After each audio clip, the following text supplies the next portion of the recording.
So yesterday, I left you at this page.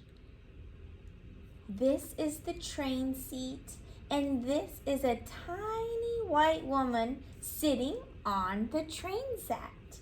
She is almost as short as I am, but she is a grandmother. On her head is a black hat with a pink flower, like a rose flower. It has shiny green leaves, like the leaves in my uncle's florist shop. On her feet are old shoes. These are the buckles, and in her lap is a big black pocketbook. And in the pocketbook is a bag. So you should have drawn a picture of what you visualized this tiny woman look like. So please make sure that you have your Making Meaning workbook, because I am about to show you what the old woman on the bus looks like. All right, are you ready? This is the picture of the woman on the bus. Is this similar to what your visualization looked like? All right, well, let's go back and underline, and you should have already done this. What were some describing words that helped you visualize that little old lady? Okay, what about tiny woman? And sorry, I said she was sitting on a bus, but she was actually sitting on a what? A train seat. Okay, so you might have underlined seat because she was on a train seat. She is almost as short as I am. All right, well, I'm visualizing that this is a little child. So short as a little child, right?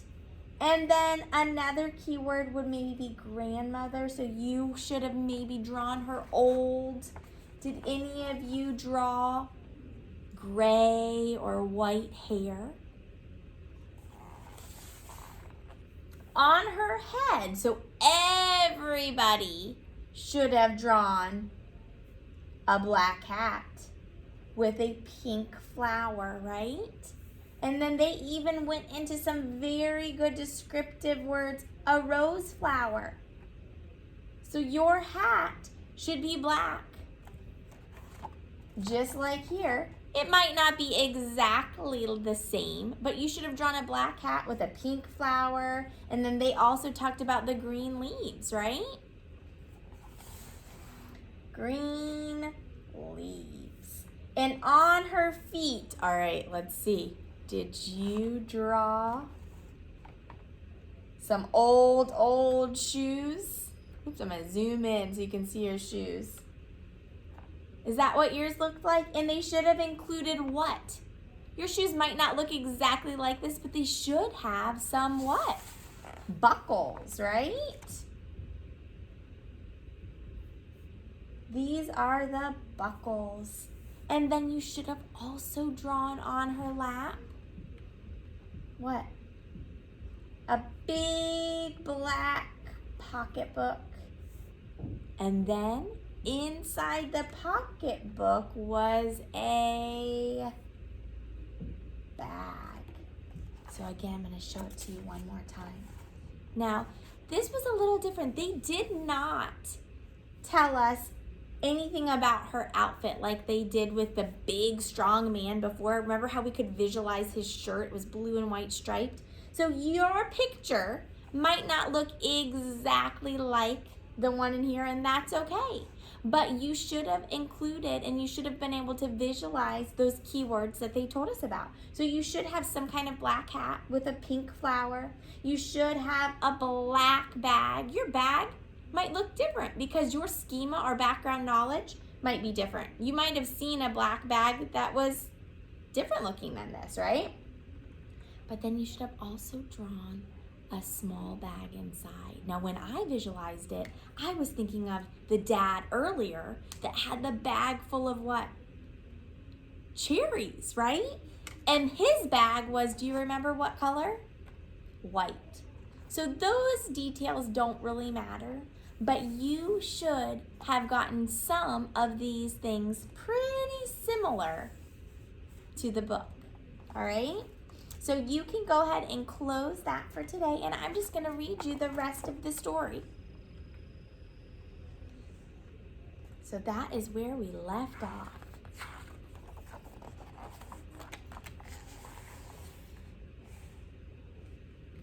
She's going to hold tight onto the banister and go up the stairs.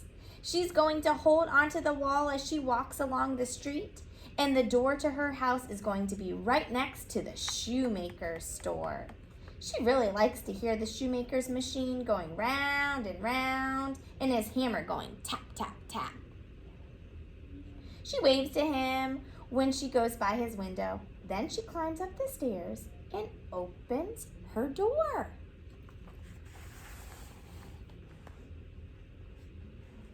Making sure you can see the pictures.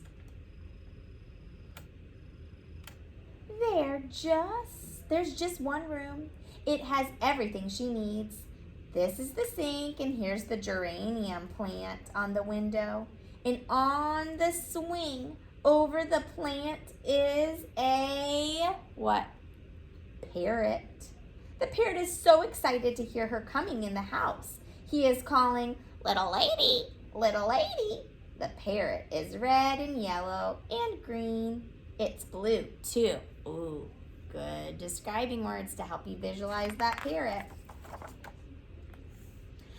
"I brought something for you," the little woman tells the parrot. She untwists that little brown bag, all twisted up tight.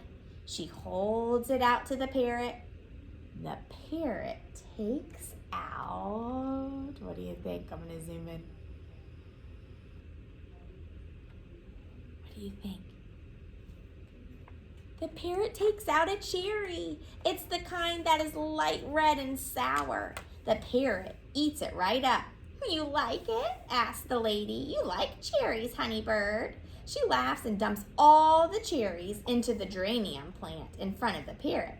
"There's your own little cherry tree," she says to the parrot. She stands next to the geranium in her stocking feet.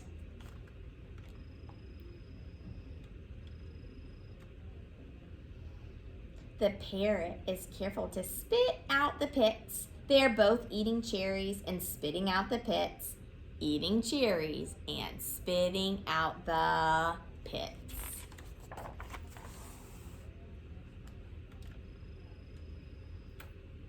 I want to ask Bademi some questions, such as if she is sure the parrot spit out the pits, but she's already remembering a certain shoelace in a shoe. This is a shoelace, and this is a running shoe. It's going to be purple and white, and here's the other one to match this. All right, see if you can kind of visualize now, all right? This boy looks a lot like my brother. He's holding on to the straps in the subway. The train is making him rock back and forth. He's reading the signs. My brother loves to read, and this boy is tall like my brother. And he has glasses like my brother, and the same kind of cap, and the same green and black jacket too. It has the orange letters from his team, and when he smiles, you can see the space between his big front teeth like my brother's. In his pocket is a present. All right, are you ready to see the brother? Is this how you visualize the brother? Here we go, let's see. When he gets off the train at a station, he just runs right up the escalator. He runs right along the streets, jumping on and off the stoops to his house before he even gets up the stairs, and he can take them in just 2 steps. He's hollering to his little sister, "Hey, come on out here. See what I got for you." What do you think he has? I'm predicting cherries. And before he can even look out the window, he'll be right in the room in front of her. He'll make her choose which hand. And there'll be a cherry in that closed up hand, and it will be the big kind, such as a dark red. It's almost black. His little sister will grab it and eat it up while he yells, "Don't forget to spit out the..." What? Pit.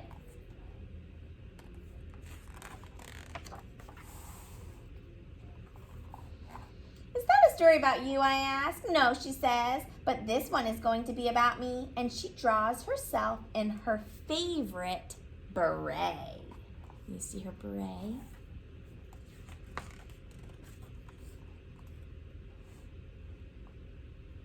This is me, and this is my station. I have to walk up the stairs one at a time so the bright sun that is out here in the sky won't make my eyes hurt. But right here on the street, what do you think there's going to be? A man selling what? Cherries from the back of his truck. His whole truck is going to be cherries. Nothing but cherries.